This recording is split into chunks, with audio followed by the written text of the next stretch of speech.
What's up guys, and welcome back to my channel. For today's video, I am going to give you my honest review about the hottest MMORPG right now in the market, which is the Ragnarok Mobile Classic. If you've seen or watched my video yesterday regarding my first impression of the game, you already know that this is just a closed beta test of ROM Classic.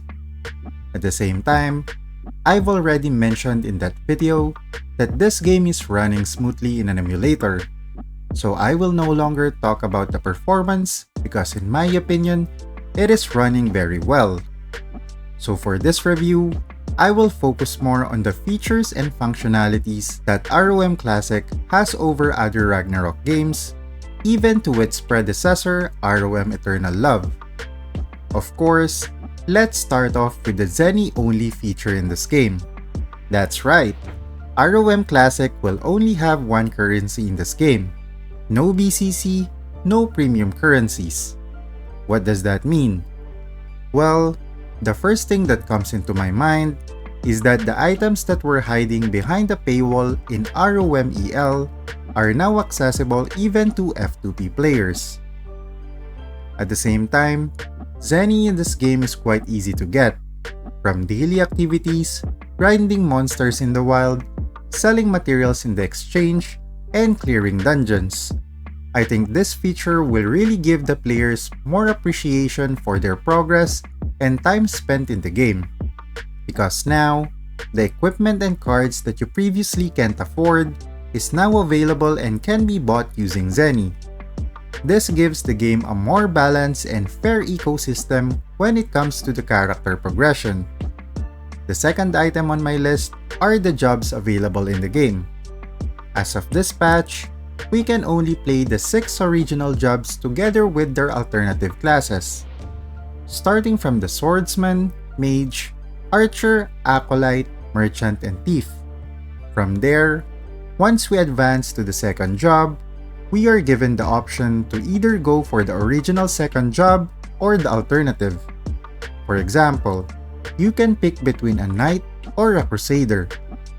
In my opinion, this is a great way to start the game as the players are given the freedom and option to choose which jobs suit their playstyle the most. The other jobs such as the Super Novice, Taekwon, and so on are not yet available in this current patch.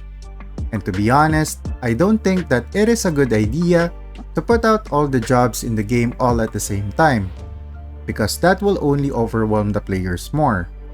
Just like any other Ragnarok game, gradually adding new jobs in the game should be the way to go. Which leads to the third item on my list, which is the progression system. At first, I was quite skeptical with the progression system of this game, because as you all know, this resembles the ROM Eternal Love, which if you play that game today, you will probably be overwhelmed with its current progression system. There's a lot of complicated things that you need to learn about the system of ROM EL. However, if we compare that to what we have in ROM Classic, the progression system is much simpler and less complicated than its predecessor. The current progression system in the game is your typical stat and skill allocation, Acer Monument, Guild Blessing, and the Advanced Handbook. That's it. The runes, ancient relics, and other complicated system in ROM Eternal Love have been removed from this game. I think this is a huge win for the players, casual or hardcore players alike. Because if I'm going to be honest, one of the reasons why there is a huge gap between F2P and pay to win in ROM EL is because of those complicated systems.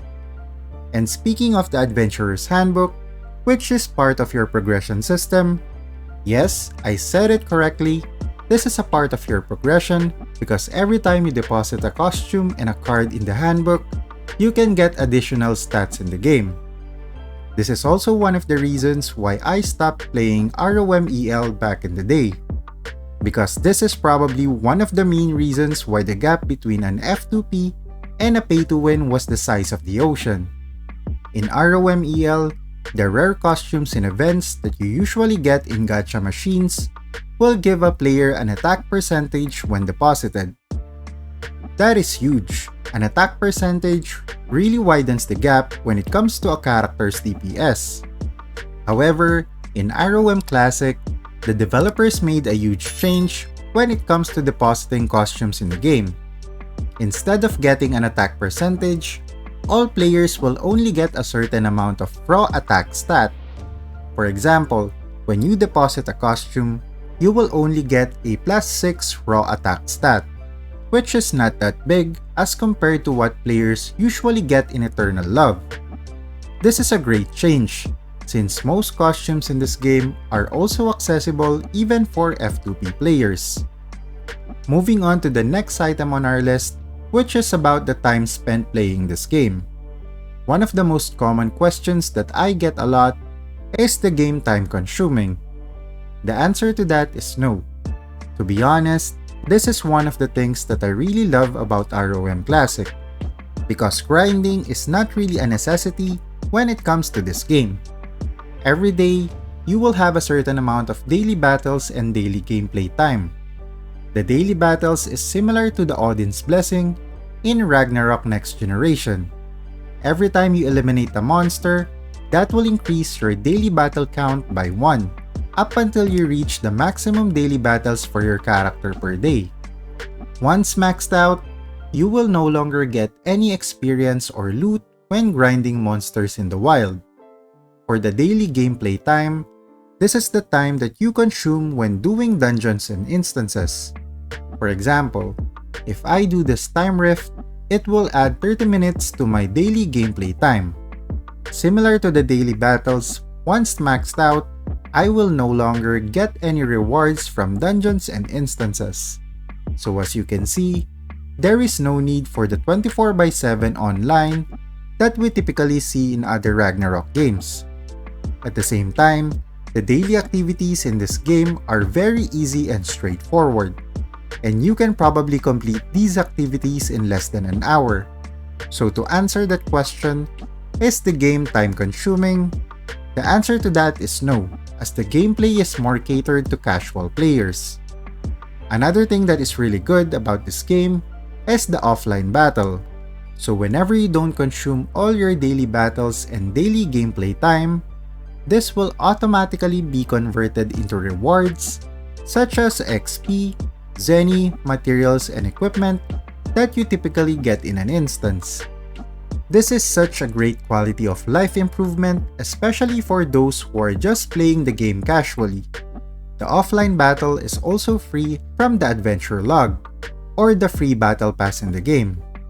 Speaking of dungeons and instances, this is where you can also farm equipment, Zeny, cards, and materials in the game. There is a chance that you can get a rare MVP and mini equipment and cards when completing these dungeons. So make sure that you complete this every day. Moving on to the next item that I really like about this game, and to be honest, I'm not even gonna pretend that this is not a big deal.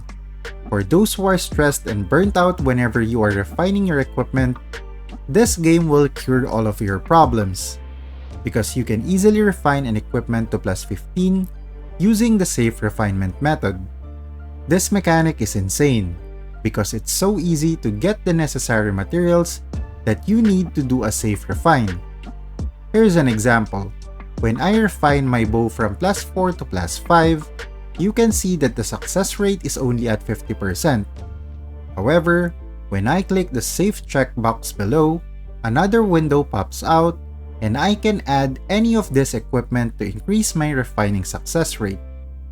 See that?